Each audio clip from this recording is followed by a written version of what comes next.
was the true monster? The monster of Frankenstein? Frankenstein? Or the one who wrote it? Welcome to the Art of Creepy. Today we're going to be talking about Mary Wollstonecraft Godwin, or Mary Wollstonecraft Shelley, or just Mary Shelley as he's known nowadays, to keep it a little bit easy. But yes, we're going to talk about the writer of Frankenstein, the story of Frankenstein. And before we go in all of her history and her life, let's just say she was a role model, kind of. Like the way she lived, because I wish I could live like that, just all day reading, writing and traveling. That's all she did, basically, for her life. But the story is filled with lots of death. Lots. Basically, her life was a sad one, and there are mention of depression, because she got depressed because of all the deaths that happened. So, warning, people died. So, Mary Shelley, or when she was born named Mary Godwin, was born in 1797 by her parents, which her father was the famous political philosopher William Godwin, and her mother was also a philosopher and a strong feminist for the 1700s. Unfortunately, the first death started here.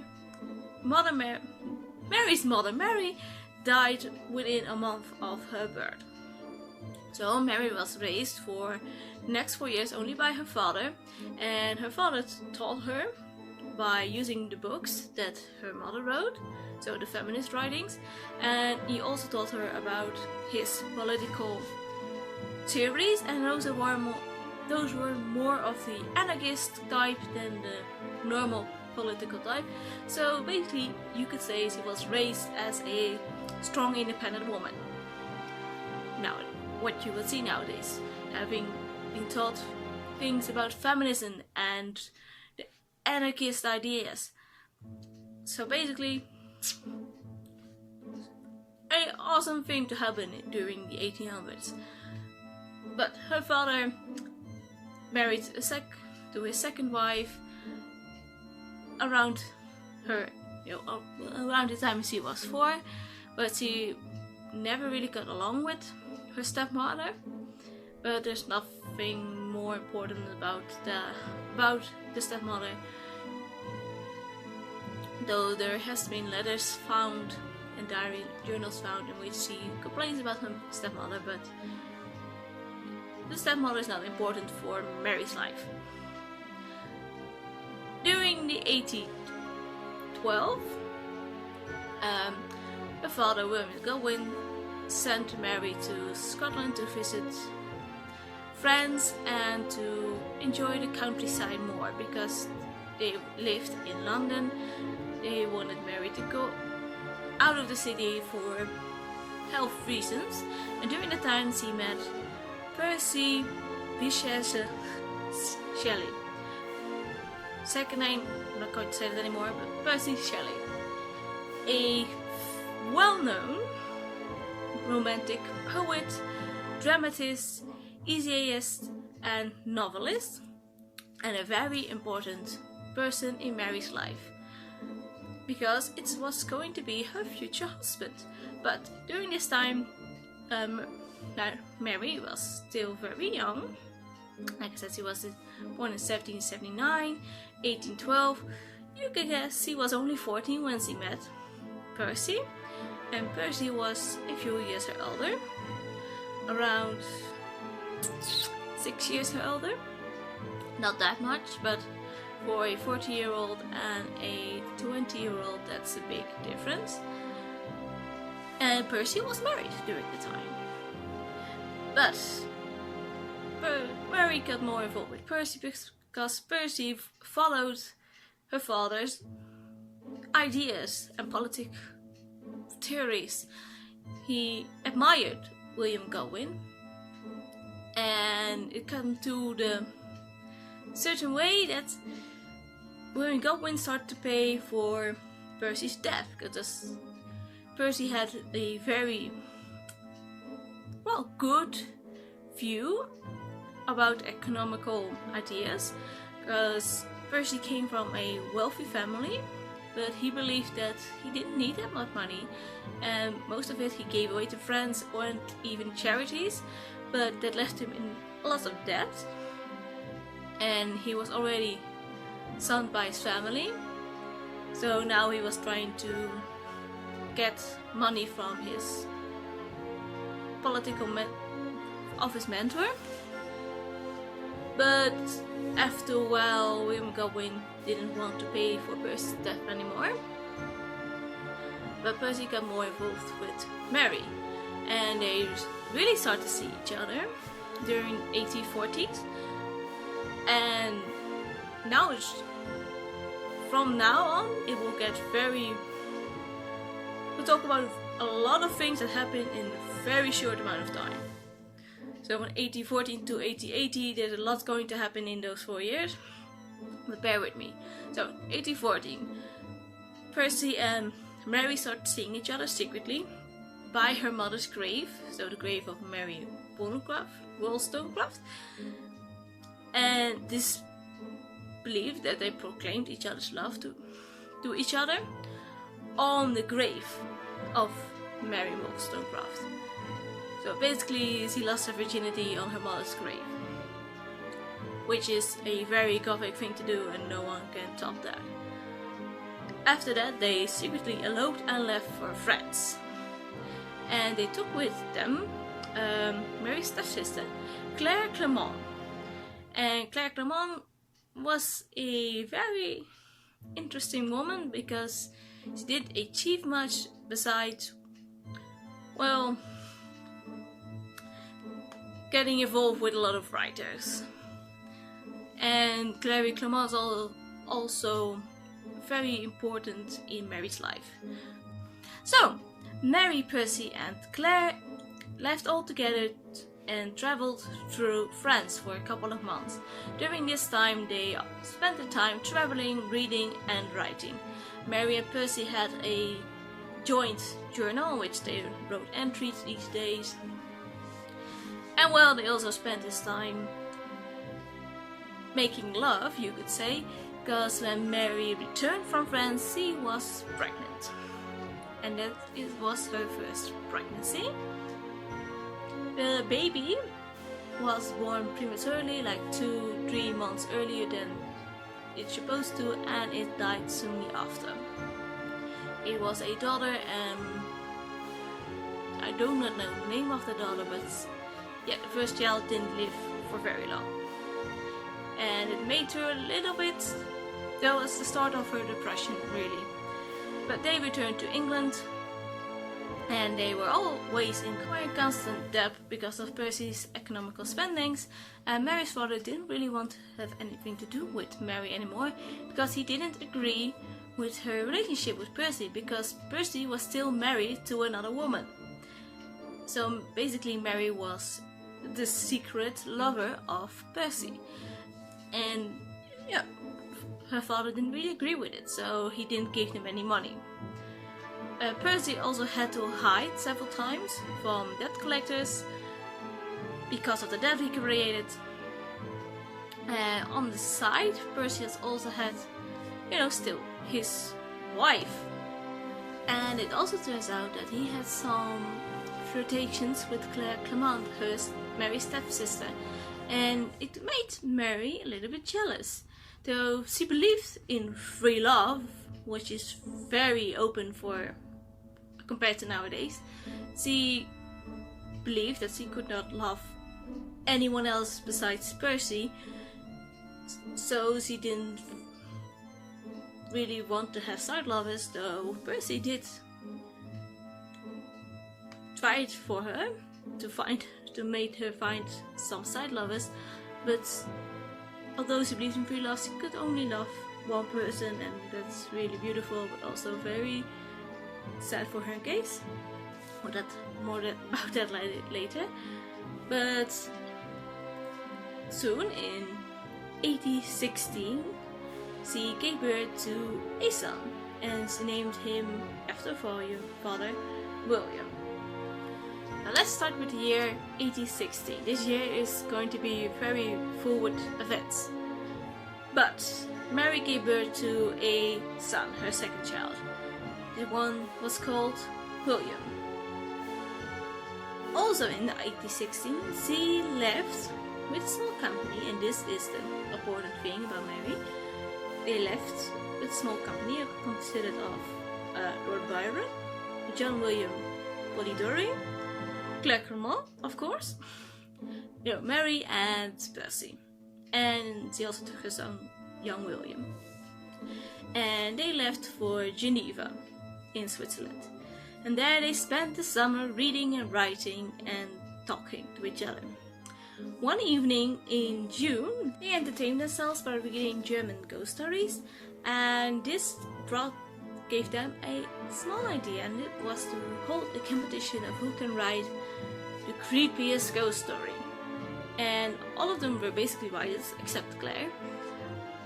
So they all went for this competition, and with this competition Mary wrote the short story Frankenstein, and that became the well-known novel she has written. Also with this competition, John William Polidori wrote the short story Vampire, which also became a novel, but we're going to focus on Mary, of course. And her short story about Frankenstein was, they all loved it, and they encouraged her to make a novel of it. When they came back in September, they found out that another stepsister committed suicide by taking pills, I believe, and also that Percy Shelley's wife, who is still married to, Harriet, also committed suicide by drowning. It's also rumored that Mary's father might have had Harriet killed, so that Mary and Percy could be in a legitimate relationship to save her reputation, but we're not sure about it. But what did happen is that Percy was now a widower, and he was free to marry, so only a few months later he married Mary in December of 1860. So now she was legitimate his wife. Percy still had some children with Harriet, but they weren't allowed to grow up with him because of certain things. Anyway, he had nothing to do anymore with his former children with Harriet. After Geneva, they went back to London, like they said, they married, and then they left for Italy with, of course, Clermont. Clermont was seducing Lord Byron and became pregnant, and she had a daughter, and Clermont took her daughter with her to Italy together with Mary and Percy, and of course their son. Also, this happened in 1817, and Mary was again pregnant, and she gave birth to a daughter, Clara.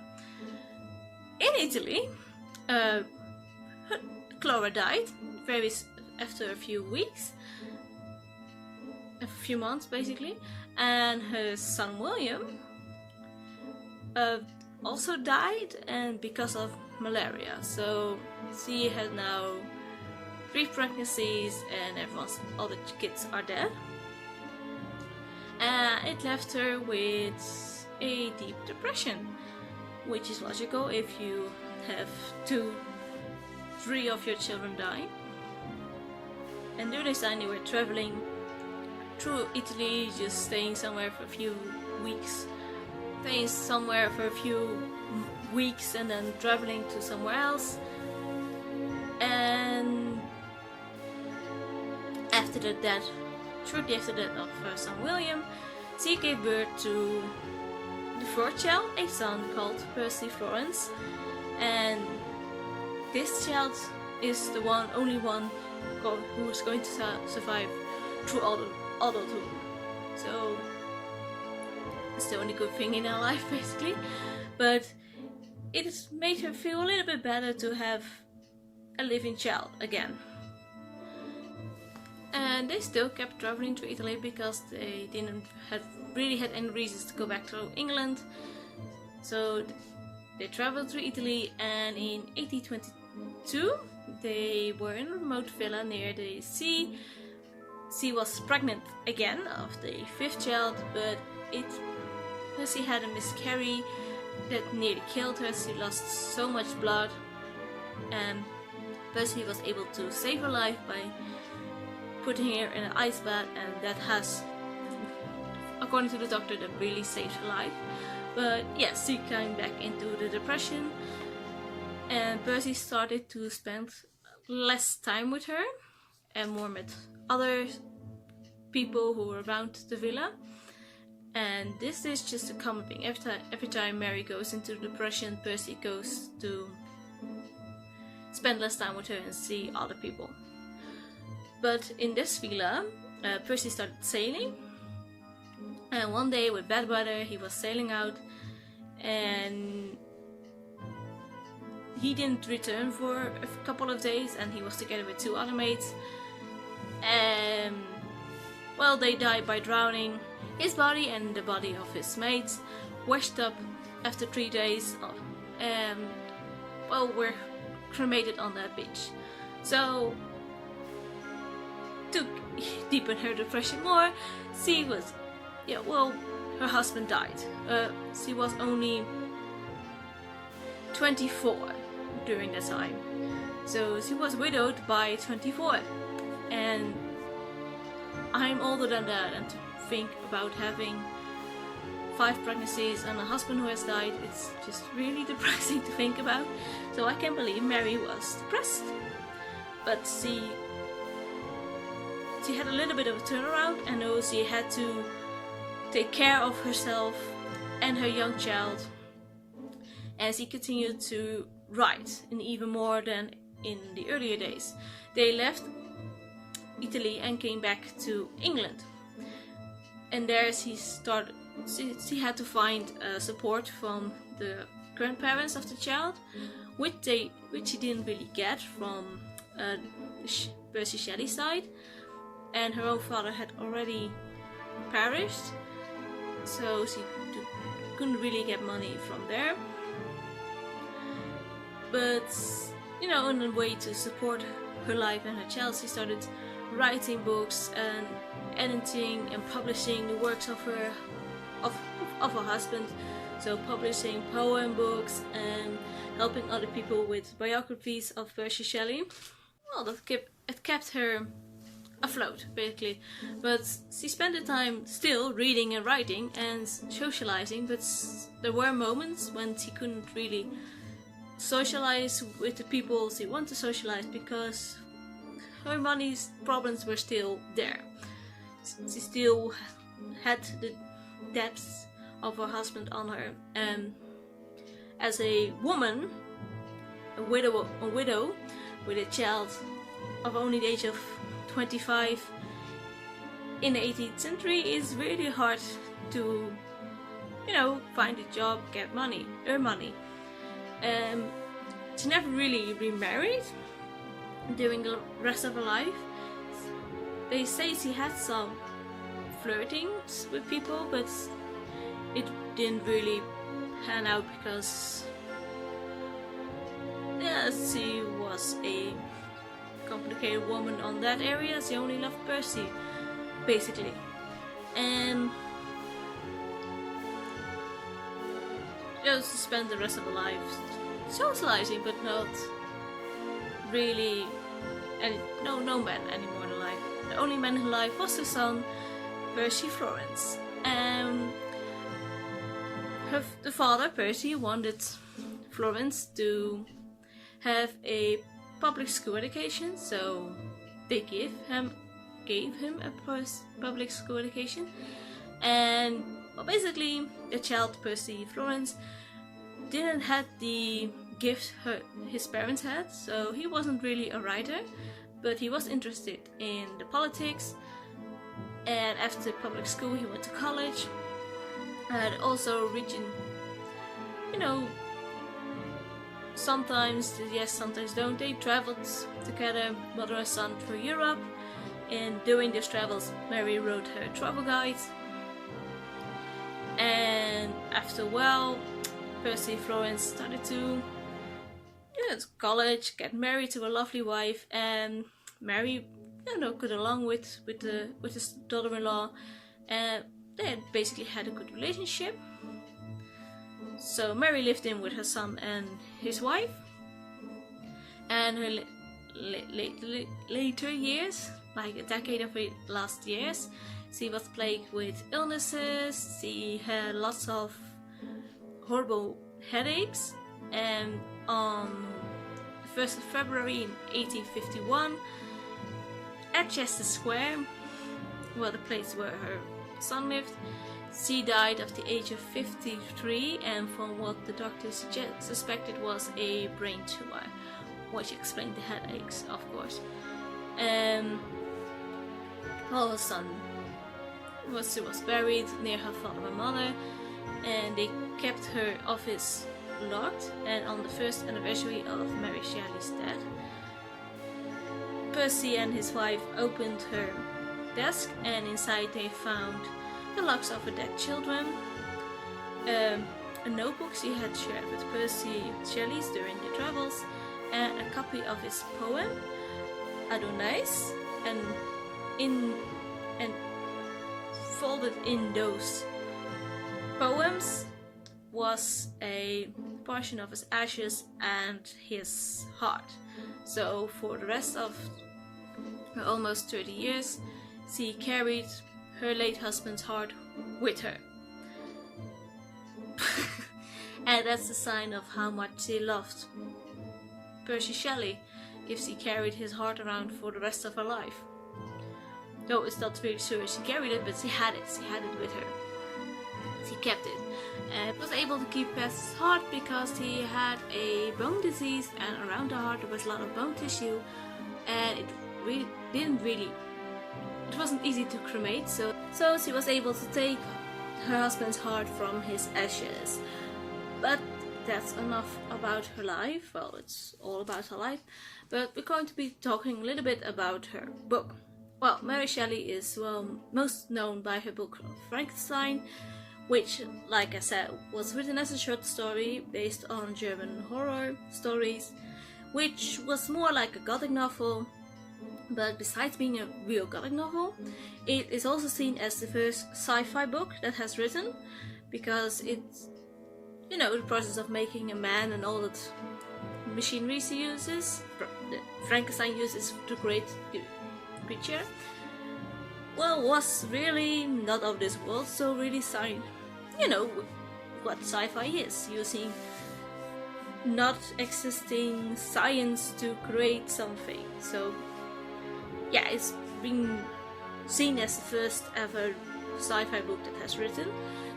Another book she has written, which is also sci-fi, is called The Last Man, which is about the last surviving man of a plague,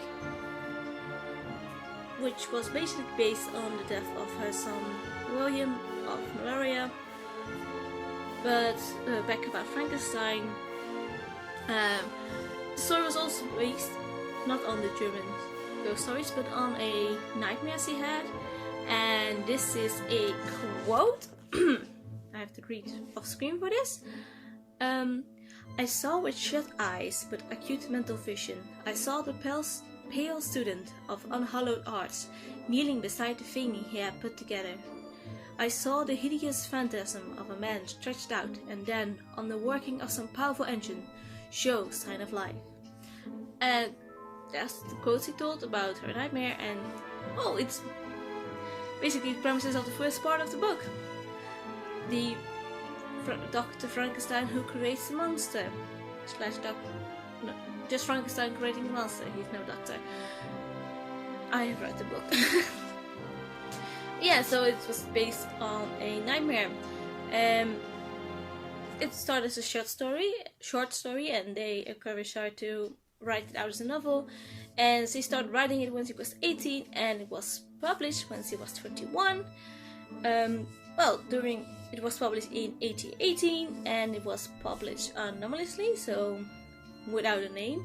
and people assumed it was written by Percy because the writing was a very masculine way of writing, which is a weird thing to say, but if you compare it to Jane Austen, who's very flirty and feminine, Frankenstein is seen as a more manly writing style, but she has mostly male writers around her, so it's logical.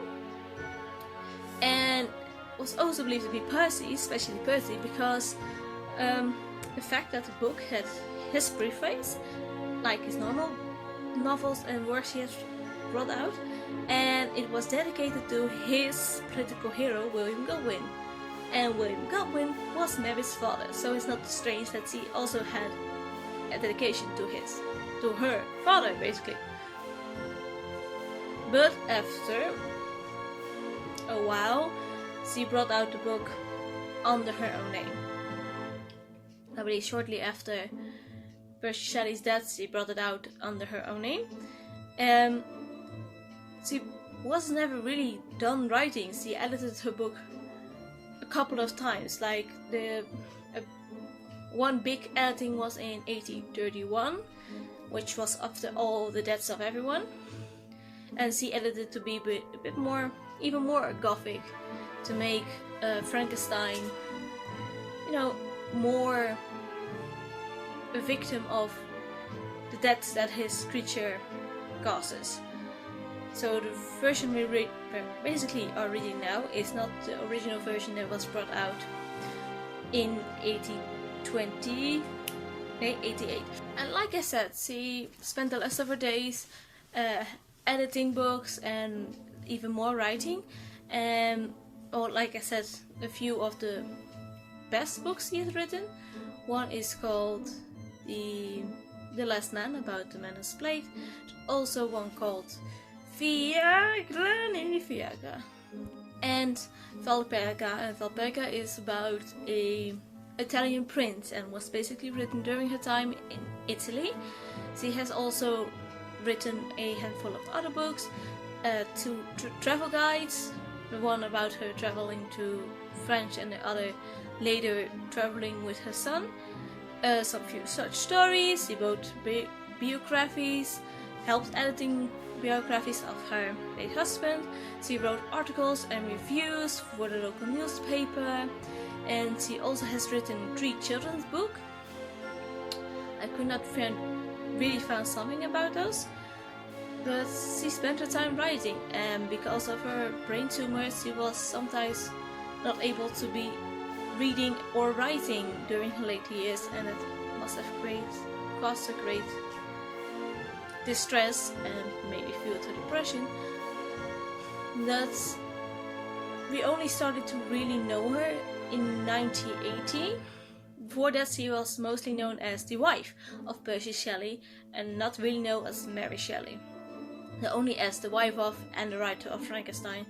But in 1980 her collection of her letters were released, and she, besides all those things she has written, she has also written a lot of letters to people to socialize, and that gave her a more, gave people more in depth of who Mary Shelley is. Like I said, her life, is free love, everyday spending, reading, writing, traveling. That's basically the dream for every millennial nowadays. But she just had a really horrible things happen to her. Like 1 of 5 pregnancies ended up in adulthood, basically. Her husband died really young. Like I said, she was widowed at 24. I can't even imagine having that. And of course it's also like, oh, she lost her virginity on her mother's grave as she kept her husband's heart for so many years. And yes, that sounds very gothic and cool. But he also died, her husband, and the children, and in a way she is awesome, a role model. On the other side she is just